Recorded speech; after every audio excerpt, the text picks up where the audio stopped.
Mail carriers are working around the clock to make sure our packages and gifts make it on time. They're also being targeted by thieves more. Like it or not, Christmas and other gift-giving holidays are less than 2 weeks away now, and Christmas and Hanukkah begin on the same day this year, December 25th. Now that means a lot of us are racing to order or mail packages to our loved ones. An estimated 2.2 billion packages will be shipped this holiday season, more than 100 million per day now until Christmas Eve. Now that means you'll see a lot more mail and package carriers on the road, which also means more possible targets on their backs.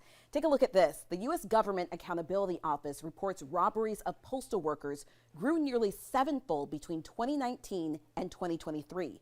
The agency reports that serious crimes doubled against postal workers and property during that time, from about 600 cases to nearly 1,200. There's been multiple incidents of crimes against postal workers across the WBTV area. This past summer, 4 people were charged in armed robberies of USPS workers in Charlotte and Greensboro.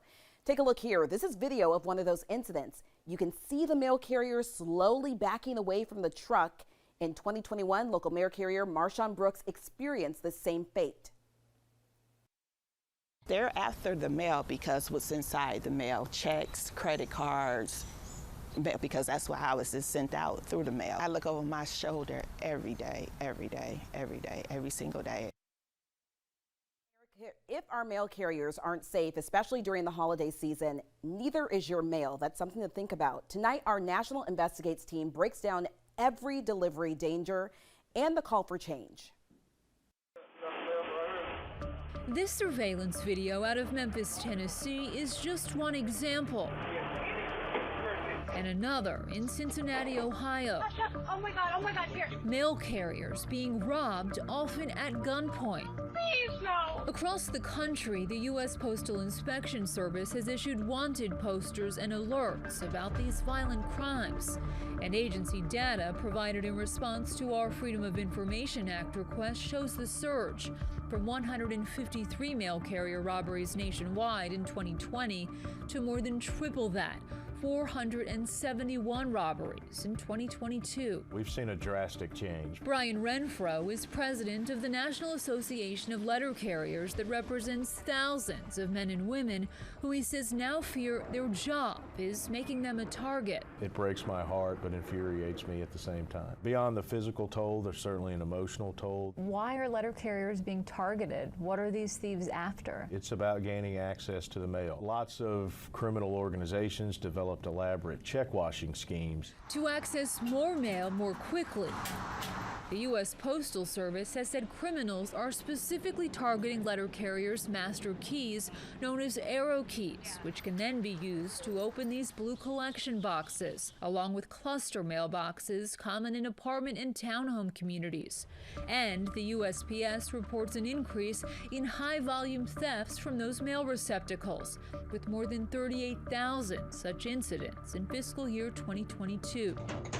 For instance, this theft caught on camera in Charlotte, North Carolina. I mean, these keys are on the dark web for $5,000, $6,000, $7,000 a key. That's Postmaster General Louis DeJoy talking about the stolen arrow keys during a May 2023 hearing on Capitol Hill, and lawmakers pressing DeJoy on the USPS response. The problem is getting more serious. The Postmaster General then described plans for expanded crime prevention measures under a new initiative known as Project Safe Delivery.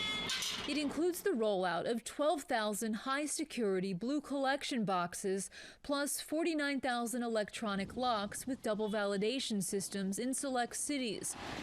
And though the USPS declined our request for an interview and wouldn't answer questions about the project's timeline or scope, DeJoy himself, in that congressional hearing, said this. The quantity of locations that we have boxes is in the millions. So this is a several-year project. Slow progress that's led workers to begin holding rallies saying enough is enough. This one in Chicago. Enough is enough. And a few weeks later in Cincinnati. He saw me and came after me, attacked me. Where letter carriers called for better protection, policing, prosecution, and public awareness. In a lot of ways, it's like turning a big ship. Renfro hoping all of those actions combined could make a difference. The National Association of Letter Carriers is urging lawmakers pass the Protect Our Letter Carriers Act.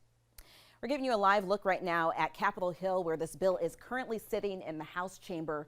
The bill would improve key infrastructure, deter these types of crimes, and increase prosecution and sentencing guidelines, and keep letter carriers safe on the job.